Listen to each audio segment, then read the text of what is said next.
David Devdas, noted author and columnist who has been writing extensively on politics of India as well as geopolitics of the world. He wrote a seminal book on Kashmir called In Search of Future several years ago.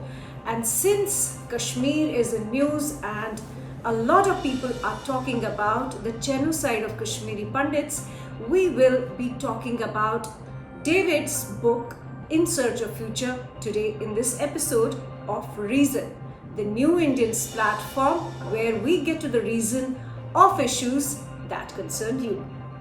Welcome to Reason, David. Thank you so much, Aarti. It's a pleasure to be on your program.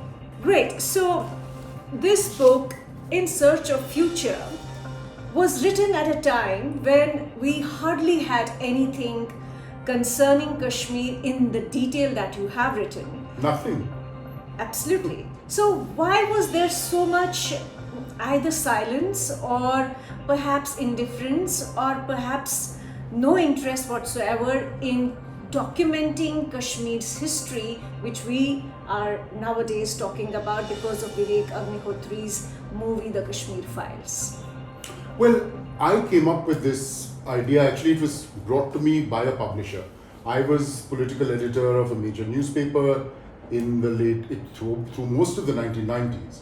And one day I was having lunch with the publisher and she said, why don't you write a book? We'd love to publish it. And I said, as you pointed out, I had covered politics. So I said, let me write about the Narasimha Rao years. And she said, you should write a book on Kashmir. That will be a much better and more interesting book. So I said, okay. And I had covered Kashmir in great detail through the 90s. In fact, I was the first in 1990 to bring out the situation in Kashmir. I wrote a series of articles on the macro situation and how bad it was, along with an article separately on what was happening to the Pandits. This was in February 1990. And George Fernandez told me when he was Raksha Mantri more than a decade later, he said, David, it was your articles, that series of articles that you wrote in anchor pieces, that told us in government how bad the situation was. So I had got involved from 1990 let me itself. interrupt you here. So are you saying that the government actually did not have any idea, any intelligence about what had happened in the late 80s in Kashmir, which eventually evolved into eruption of insurgency in Kashmir? Did they have no clue whatsoever? Aarti, the less said about the intelligence, I really marvel sometimes. I wrote the day Burhan Wani was killed, I wrote an article that night. This news spread at 7 p.m. That article was published the next morning in First Post. During the night, I'd written that everyone involved with intelligence and all of these things should either be sacked for incompetence or investigated for treason. Because that was my sense of how bad this was going to get. And I had been saying this from the previous year. I remember I met someone very high up in the power structure in about September 2015. He was killed on July the 8th, 2016, 10 months later. And I said, whatever you do, keep this boy alive. You should catch him alive. Because I could see that between June and September 2015, he was built up as an icon. Yeah. He was given a free hand. In fact, on Facebook, he was all over the place. And this was a boy who actually hadn't killed anyone. But he was a fresh-faced sort of, the kind of character that was romanticized on both sides. And therefore, I realized that he was being built. So and coming back to... One doesn't want to go into more about, one's suspicions about what was going on. So coming back to In Search of Future, why I'm discussing this book today is because it seems entire India has suddenly woken up because of the Kashmir Files. As if nobody ever wrote anything about the situation that led to the genocide of Kashmiri Pandits. But in your book, you've written extensively about Kashmiri Pandits historically, as well as their relationship with Kashmiri Muslims. And you also talked about the year 89-90 in which ethnic cleansing happened. So tell us that why is it that there was hardly anyone who called it ethnic cleansing among media? I did. Yes. This book did. But rather than talk about that book, and we should come to why that book, it was in heavy demand. You wrote about ethnic cleansing of Kashmiri Hindus, Kashmiri Pandits. Nobody else called it ethnic cleansing. Well, I went through a lot of thinking about it, Aarti, and I went through a lot of cogitation while writing and formulating, because there was no other work on this period, this entire period. In fact, someone else who's written a book on Kashmir said this is the first one, said this in print while reviewing it. This is the first book that has brought out the facts of the situation between 1953 and 1987. Can you explain for our audience what exactly happened? How did the genocide of Kashmiri Hindus unfold in 89-90? Who were the main players of the genocide? See, there were many factors that went into it that had been building for some time. And I have gone into it analytically elsewhere that many of the patterns of the 1920s were repeated in the 1980s. That there was a wave of Islamism, and in the 1980s it was brought in because of what had happened, the Islamic Revolution in Iran, and that slogan, La Sharqiya, La Gharbiya, Islamia, Islavia, that, not East, not West, only Islam.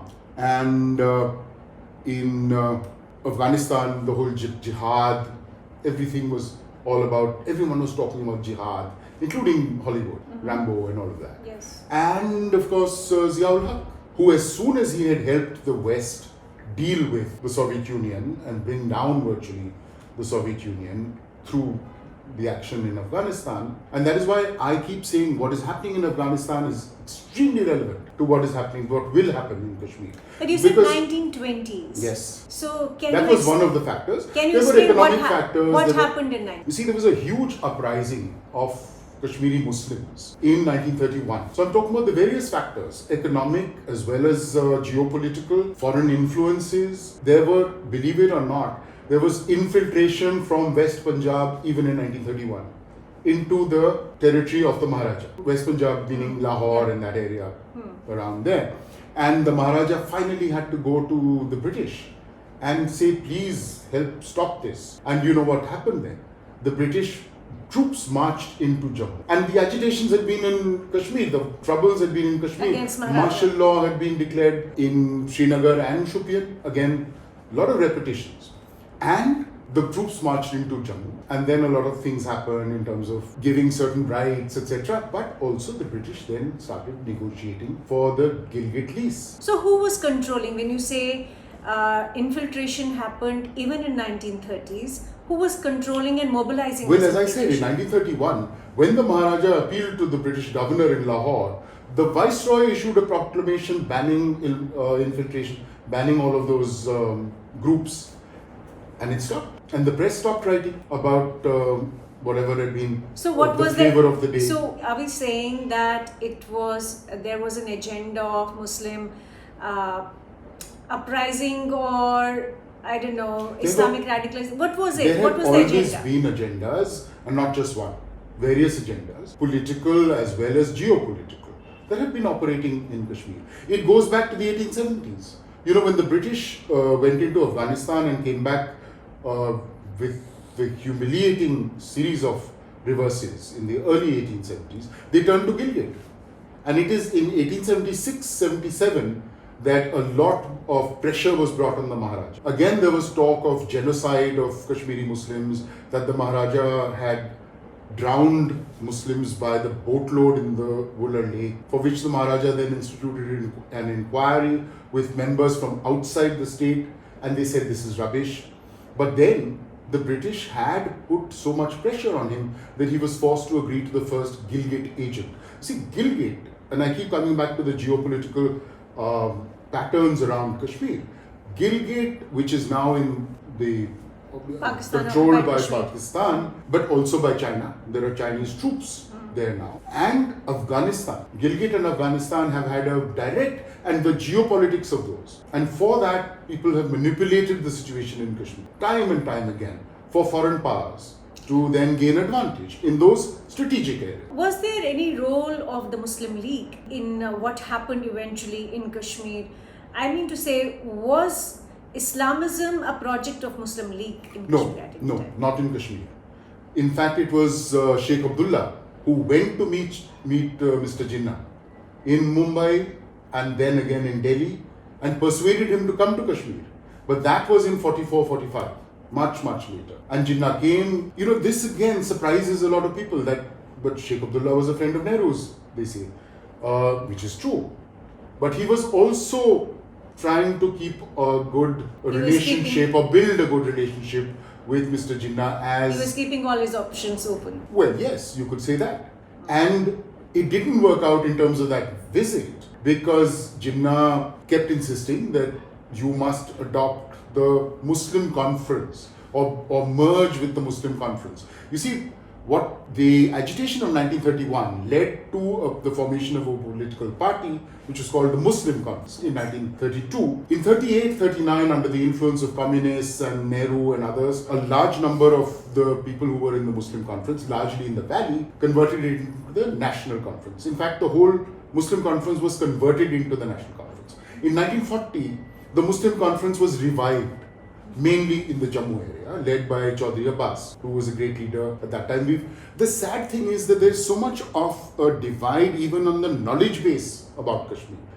Indians are told there was one great leader of Kashmir who was called Sheikh Abdullah. Pakistanis are told there was one great leader of In fact, in the Jammu movie and The Kashmir. Kashmir Files, there is this dialogue about who's the greatest leader of Kashmir. And That is Lalit, but that is going way back in history. I'm talking about the same coterminous. Yeah. Between 1930 and 1947 and beyond, Chaudhry Abbas, as far as Pakistanis are concerned, he was the great leader of Jammu and Kashmir. But let me bring you back to the issue of Kashmiri Pandit ethnic cleansing. Who were the players at the time? We are now talking about Farooq Abdullah, we're talking about intelligence agencies, we're talking about VP Singh, we're talking about Mufti Saeed. Who played what role? And then this conspiracy theory of Governor Jagmohan driving out Kashmiri Pandits. What is the truth? Well, Jagmohan was the governor. He was brought in at a time when a lot of things were going completely out of hand. The real turning point is the release of prisoners in exchange for Rubaiyat Saeed on the 13th of December 1989. And that's when this explosive sort of sentiment gathered. People became so enthusiastic about a movement that had been sort of, people weren't sure at large, people in general, कि ये क्या है. They were suspicious. Kashmir is full of suspicions. Everybody is, ये कोई agent है, ये कुछ है, ये क्या है. So even those JKLF boys who had come with training and arms from Pakistan, there was a conspiracy theory कि ये कोई agent का काम है, ये IB वाले नहीं हैं, ये RAW वाले हैं, all kinds of. That moment when those people were released, and that was under pressure from the central government. This book has every detail in great, point by point timings and what happened at whatever moment in that. Not only that, but from 1920 on or 1930 on.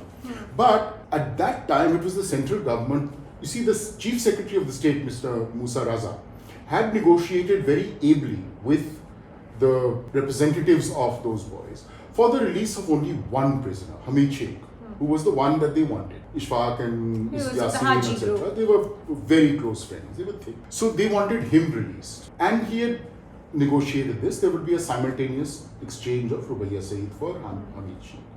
But the centre insisted. And this is also in that film, that Justice Motilal Bhatt was sent, no, that's in some other video that I recently saw, that was sent by the Home Minister to go and negotiate. And he reopened a negotiation, and then everybody was, 5 people were released. And that Rubaiya herself, I've recorded in this book, was totally amazed, and her heart shrank. She was like, because she was coming back and she had stood up to these people. She was a very brave woman. During those 5 or 6 days that she was under, from the 8th to the 13th, 5 days that she was in their custody, she had stood up to them and she was brave. She didn't give in. But on her way back, And she was, remember, driven back 5 hours after those others had been released. So are The you militants saying, had already are been you released. saying Rubaiya Saeed's kidnapping and the exchange that happened led to the genocide of Kashmiri Pandits? No, the genocide was different. I'm I have focusing used on the this term. issue because there is a debate going on in the country about the ethnic cleansing. No, of I'm Pandits. talking about So the. I want to know what happened, because as far as my research is concerned and my own experience in Kashmir, by the time Governor Jagmohan came, 20 Kashmiri Pandit, prominent Kashmiri Pandit leaders had been killed. Now 20 prominent Pandit faces of a community which is already a minuscule community, if they have been targeted and killed, it will obviously create a fear psychosis. Yes. So I want to understand that what happened during Farooq's tenure, and then what happened during VP Singh's direct control in JNK. See, most pundits on the ground, and I went several times to Habba Kadal in February 19 when I went as a journalist to report on the situation. My taxi driver would refuse to take me because nobody wanted to go into the inner city of Srinagar. But I would take an auto and walk some distance and go and talk to these people. Mr. Jattu and other leaders of the community who were there in Habba Kadal, they were all very confused, very upset, very panicky, terrorized. कि क्या करना है? What do we do next? Now those 20 that you're talking about, whatever number was killed in 89, Tikalal Teflu and Justice Ganju and others, people at large, the Pandits at large, had the idea that they've been killed for a particular reason. So-and-so was a judge, so-and-so was with the RSS, somebody was with IB, or somebody else was a lawyer and who had argued certain cases. So there was always a particular reason for that specific person. Lassa Kaul's killing changed that. He was a very prominent and popular figure in Srinagar, in Srinagar society. He was not just the director of Doordarshan, he was a very popular and outgoing person who a lot of people knew and liked and had great regard for.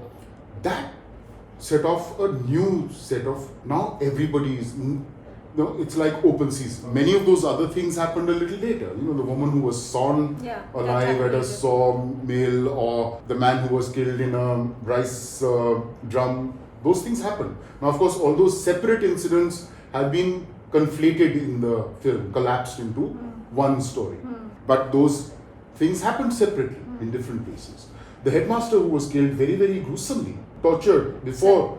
They've only shown the hanging. Sarvanand Kulpremi. There were many incidents that I've recorded in this book, that I've talked about. So what happened? I want to understand, what was Farooq Abdullah doing before these killings started? See, that's what I'm saying. Farooq Abdullah had resigned. No, I want to understand what was happening in 1989, before Farooq Abdullah resigned. I have also described that in the book. There was, actually, I think there is a certain amount of reconstruction of what happened, because I was surprised to find. I interviewed General Krishna Rao in great detail. He was sent in perhaps May 89 by Rajiv Gandhi.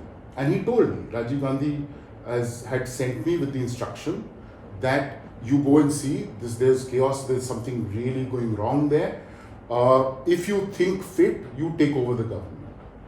Meaning that the chief minister can be dismissed. General Krishna Rao told me that he took the decision that no, we should work through the civilian government. And so he worked closely with Farooq Abdullah, and but things were going out of hand.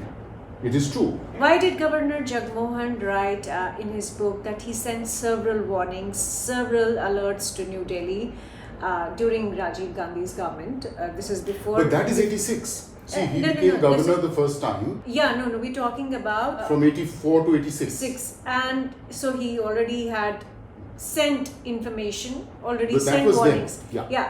Because the build up that we saw, the eruption that we saw in 89-90, there was a lot of homework that had been done. That is what I began by saying, that Islamism had come from Iran, from Afghanistan, from wherever these movements were, very distinctly Islamic movements. So this had an impact. In the 20s, and again, the Anjuman-e Hadith could not get itself registered in Bhopal and other parts of the British Empire. It was registered finally in Srinagar in 1925. And this is despite the fact that about maybe around 50 years before that, Maharaja Ranveer Singh had externed the preachers of the Ahmadis who had come to Kashmir under pressure from the various clerics and the traditional Ziyarati Islam that had been common in Kashmir. And the Ziyarati Islam remained popular even until the 90s. It's in the new century that actually the more fundamentalist Islam has spread among the Kashmiris and become quite strong now. But that's another story. You want to focus on... So I want to focus on what preceded the eruption and what led to the killings. We know that JKLF was in fact involved in the killings of Kashmiri Pandits. Yes. Even as they called themselves a very secular organization. They didn't call themselves secular then. Okay. Right? Yeah, because this is the perception. No. Lot of Delhi columnists, lot of Delhi experts called Jammu and Kashmir Liberation Front, including Praveen Swami in his book said Jammu and Kashmir Liberation Front was supposedly secular. But let me complete my sentence. Yeah. I was about to say they meaning the boys on the ground in Kashmir. The JKLF that was established in Muzaffarabad in 1966, if I'm not mistaken, I think it was 65 or 66, and it was at that time called the Jammu and Kashmir National Liberation Front. It had the term national, so Pakistanis also didn't like that. That was a group of leftists basically, including Maqbool Bhatt, who also had some association with National Conference. I don't think so. I've checked this out and I didn't find any evidence of that. But Farooq Abdullah was... Farooq Abdullah, when he went in 1964 with his father, had attended some... They were, of course, in Muzaffarabad, all these people were active. So when they were there and they'd been taken under, they'd gone as a delegation to try and sort out the problem overall. So he had attended some meetings and been with the JKLF people too, and it was still called the JKNLF. It was in the 1980s that Pakistan forced them to change, or got them to change, to drop the national party, and then started funding them and helping them from 87 on. And I've given details of who went in which group in this book. There's a detailed account of which fellows went in which group from January 1987 onwards, who was herding them, who was taking them, how they were going. And actually, that's one thing that I found in this film. They showed a whole lot of weapons in 1990. My impression is that there was not that much weaponry by 1990. It's soon after that weapons started coming in vast numbers. But of course, there are different views on how many may have been lurking in the shadows, may have been brought in quietly. But that's what my research indicated. But you're talking about specifically 1989-90. And the period of until January 1999, Ziaul Haq's program of backing the JKLF, which was a cover, really. JKLF. When he started backing them, and he sent messages to Maqbool Bhatt's relatives, because that was the sort of contact point, as it were. In 87, and then they went across in 88 for the first time for actual training. But 87, these contacts were made. And the rigging of those elections was one of the factors that gave an impetus, even on the other side, across, that the time seems to be right. Now, these people had gone, and Zia's plan was very simple. And I think this is the only book that records that these people went and met Ziaul Haq personally. The people who started it, not Ishfaq and Yasin, etc., but the people who were Baza and others who had. They had gone to actually meet Ziaul Haq personally. And he had said the world should only hear the word Azadi, the word freedom, because that is how he had hoped, is from what I can make out, that he would get the West, which was grateful to him for having helped them bring down the Soviet Union in Afghanistan, get them now to back this freedom movement, and then he would take it over, right? As far as I can make out. Now, of course, he was killed in that air crash on the 17th of August, 1888. After that, the ISI was blindly going forward with the plan that they thought he had, but they really were not quite sure. And by the end of 89, there was a lot of pressure from a lot of other groups to give arms and training to those groups, apart from JKLF. Because a lot of those people were not, because the JKLF based in Muzaffarabad, as I said, were leftists, and they used to make them sign a document saying, you will give your blood only for the freedom of Kashmir. This is not about any of those other factors that were animating But them. JKLF members on Kashmir side, on our side, who were See, they? the Kashmiri boys who went had no idea. And I've again talked about the ISL and those other groups that were formed within Srinagar in the mid 1980s. I have talked about Maulvi Mutahiruddin, who was giving sermons at Ikra Masjid, a stone's throw from the police headquarters of that time, and at least the police control room of that time. And he personally influenced both Ishfaq Majid and Guga Sahib, as he was called, the man who formed fundamentalist and pan-Islamist organization, Hizbullah, in Kashmir. Hizbullah is very different from the Hizbullah of, and what I was amazed at a seminar or conference at one of these think tanks, a former DGP said Hizbullah was a Shia outfit. He was talking about Hizbullah of Lebanon, which is completely different from this pan-Islamist outfit that had been there. What I'm saying is the forces and those who should have understood and known what was going on had no idea. People were only bothered about their own promotions. As SP, they were looking after their little district, and then they were moving on to a larger area. Nobody had studied this. And when I started researching the 1990s, who was giving orders to Bitta Karate, Yasin Malik? Who was their handler in Kashmir or across the border? Bitta Karate was getting instructions from Ishfaq. Ishfaq was the commander-in-chief. Yasin was his lieutenant, was his close friend. He carried Yasin on his shoulders on the journey back because Yasin was too weak. So Yasin was his sort of thinker, he was his sort of the more educated one. But Ishfaq was educated, he was a product of a very good school, but he had not been studious, he'd not been, he'd been a bit of a strong man even as a teenager. And but he was appointed commander-in-chief of JKLF by the people across. And a lot of the other militants who had thought they were senior, they were older, whatever, were very disappointed. That's why I'm saying by 1989, pressure built up on the ISI. कि हमें भी दो. So finally in November 1989... But this entire group, Haji group, who was handling them? They were to a large extent autonomous within the valley. So what was the motivation to kill Kashmiri? I don't think that was an overall order. There was a certain amount of, and that is why you have to study sociology and the socio-economic dynamics of Kashmir through history. There's a lot of pent up. I have described it, in fact, my editor when he was seeing this book, what about Kashmiriyat? So actually, then I pointed out a few paragraphs that I've written about Kashmiriyat. That this Kashmiriyat is a concept that was invented in the early 20th century. And it was propagated and promoted by those in power. But it didn't exist really. It existed, but there's, one of the main themes in this book when I try to analyze Kashmir and the Kashmiris has been ambivalence. There is this as well as that. You say this in Jammu, you say that in Srinagar, you say some journalists. In Delhi. It was famously said among Kashmiri journalists that कोई foreign journalist आता है तो उसको ये बताते हैं. Yeah, in fact, my own experience in Kashmir was that foreign journalists would come and then there would be a Kashmir conflict tour.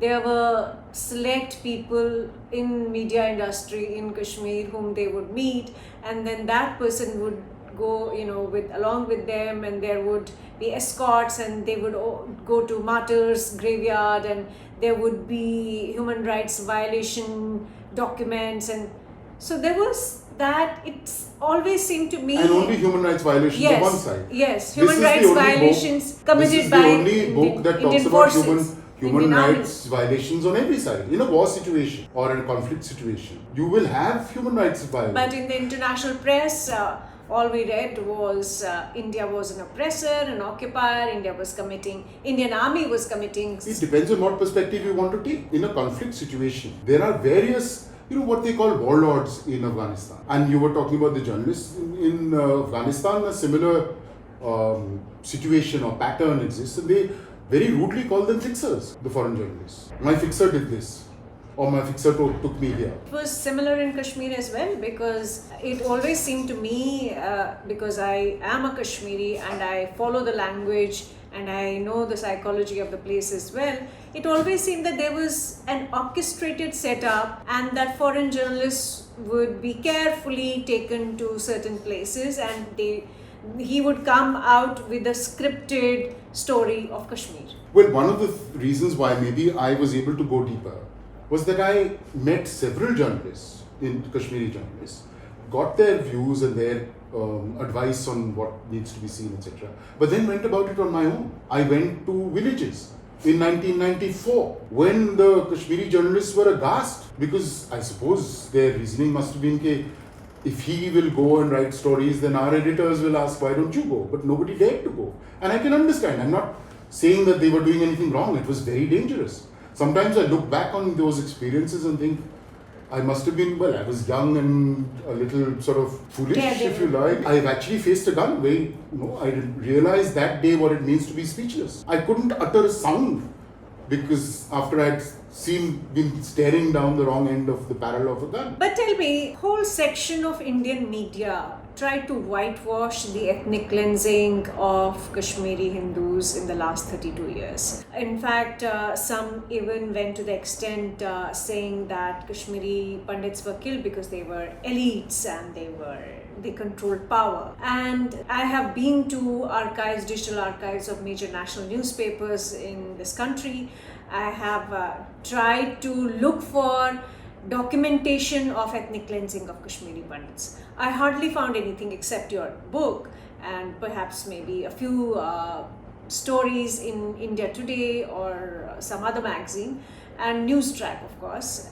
There were very few journalists who were writing truth as it is. What happened to media of India? Let me make 2 or 3 points here. One, I chose to use the term ethnic cleansing after a lot of thinking and cogitation. I did not use the word genocide because genocide suggests a large number of deaths. What happened was a few very terrifying and horrific deaths that terrorized a community and caused them to flee. And that amounts to ethnic cleansing, that you remove a certain community from a territory. Now, situation has never been generated for them to return. Whether they want to return or not is a different matter. Whole new generations have grown up who've never seen Kashmir. And many of them don't want to go. In fact, when a Kashmiri publisher had asked me some years ago to write a book, I suggested a book on what has happened to the Pandits. There's a lot of sociological change and cultural change in Jammu and that elsewhere. That is why it's genocide, because it's systematic, happened over years. But that's a different debate altogether. But let me get back to the other 2 points that I wanted to make. That for whatever reason, journalists tend to go to Kashmir, to Srinagar, and to roam around from there. Nobody goes to Jammu to research. Or largely, some do, but largely. I went to Jammu. I went to Muthi camp. I discovered what was happening there. I saw those tents.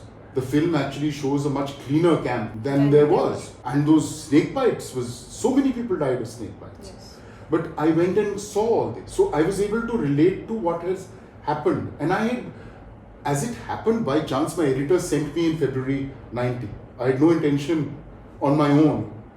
But I was sent in February 90 to go and cover Kashmir. And when I brought back that series of reports as well as a separate report on the Pandits, there was consternation in the office. My editor-in-chief looked through my series of reports and said, it was sent to him, he looked at it, called me, said, is it really that bad?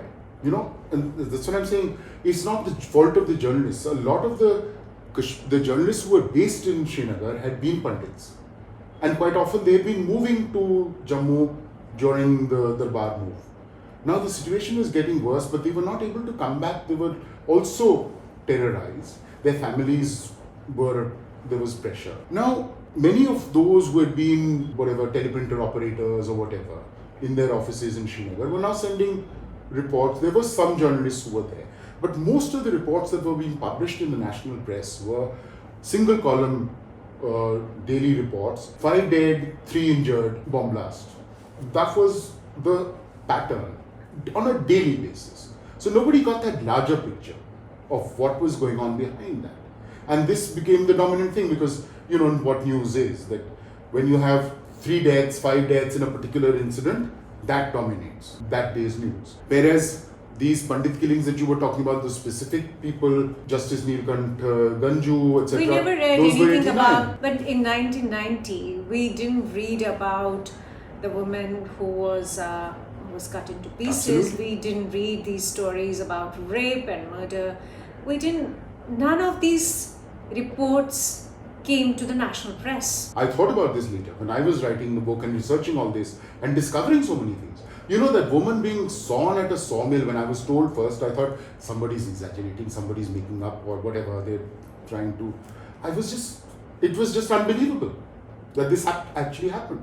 So I went to a very high level of officer to check, and I was told in a very sort of, you know, standoffish way, something like that happened. And then I went further to research more. Okay, bhai, kya? Then that The bureaucracy is old not- principal, the retired school principal who was horribly tortured before being killed. That story also. Now these happened in small places. Now you know what, in any state, but particularly in a state like that, and particularly during terrible violence in a state like that, even reporters don't go out. But then, if you really look at the documentation that happened, there are stories about torture committed by Indian security forces. We have those reports. Mm-hmm. So, wasn't there a brazen, pious prejudice against Kashmiri Pandits? Went back to research what had happened. I realized that I felt bad.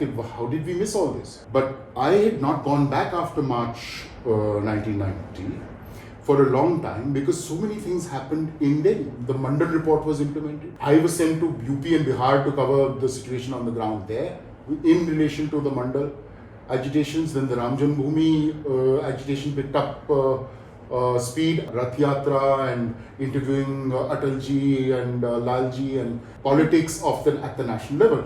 That's what I was involved in. Rajiv Gandhi was assassinated midway, so some elections got slightly postponed. Then the formation of the new government, who is going to be, Narasimha Rao comes in, then the reforms, all of that. And then it carried on to 91, 92, 92 was the Babri Masjid was brought down. So all of that occupied the attention of many of us who were national level journalists. And the people on the ground in Kashmir, as I said, many of those who had been established journalists in Srinagar had moved away because many of them were Pandits. Some of the others had newly become journalists at that time and was just getting used to what needed to be done. There was also a lot of pressure. You know how much the militant organizations were able to dominate what goes into the news. And some of us who came from outside for just a few days visit had it easier because we could go back and write whatever. So you are essentially saying that if you need to know the truth, you have to do the footwork. And that's what Yes. David Devdas did in Kashmir. And on that note, we end this beautiful, fascinating, enlightening conversation. Thank you for being with us today at the New India. Welcome and thank you so much for having me. It's been a pleasure.